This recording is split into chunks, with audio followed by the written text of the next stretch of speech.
Class চতুর্থ শ্রেণীর রায় ও Martin প্রশ্নবিচিত্রার বাংলার 14 নম্বর স্কুল হলদিবাড়ি বালিকা প্রাথমিক বিদ্যালয় আমরা এখন সমাধান করব। প্রথম পর্যায়ক্রমিক মূল্যায়নের জন্য একের দাগের প্রশ্ন রয়েছে, দেখো, সবার আমি ছাত্র কবিতাটি থেকে নিচের শূন্যস্থান পূরণ করো। বিশ্বজোড়া, এখানে লিখবে পাঠশালা,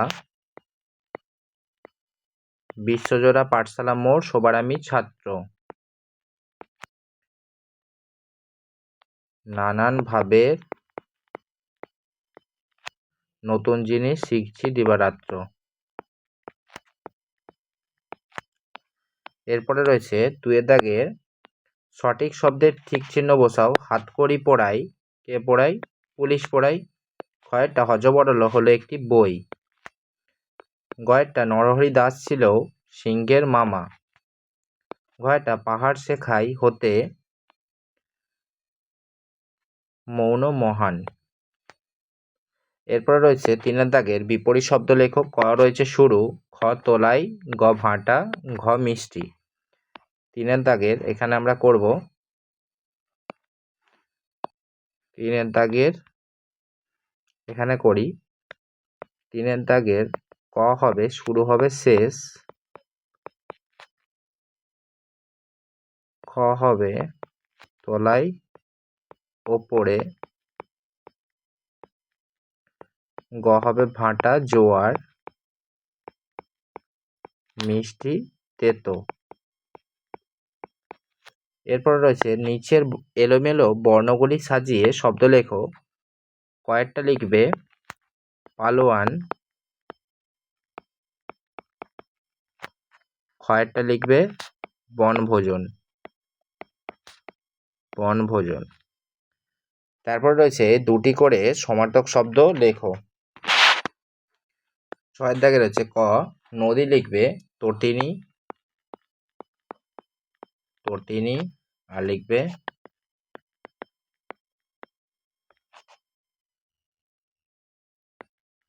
স্রোতস্বিনী, যে স্রোত বয়ে নিয়ে যায়। পৃথিবী লিখবে ভুবন,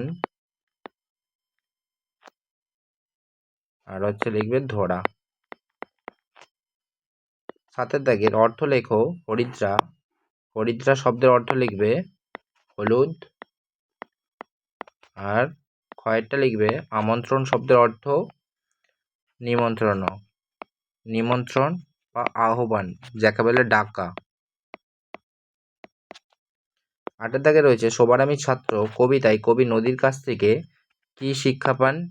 আপন বেগে চলার, আপন বেগে চলার শিক্ষা পান। কয়টা রয়েছে মিছিমিছি কি কি খাবার রাঁধা হয়েছিল? আটের এখানটা করবে আটের খ, মিছিমিছি কি রান্না হয়েছিল?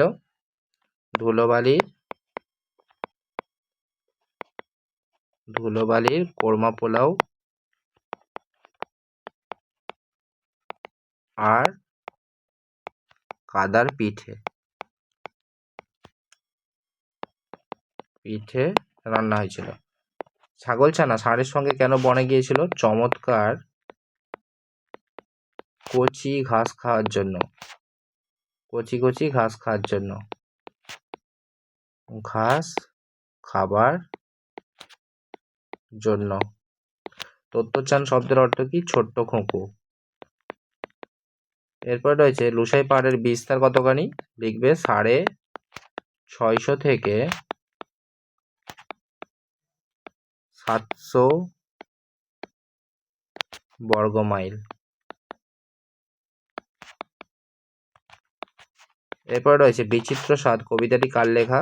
এখানটা লিখে দেবে রবীন্দ্রনাথ ঠাকুর, রবীন্দ্রনাথ ঠাকুর। তাহলে আমরা বাংলার 2026 শিক্ষাবর্ষের 14 নম্বর স্কুলটা করে নিলাম খুব সহজেই।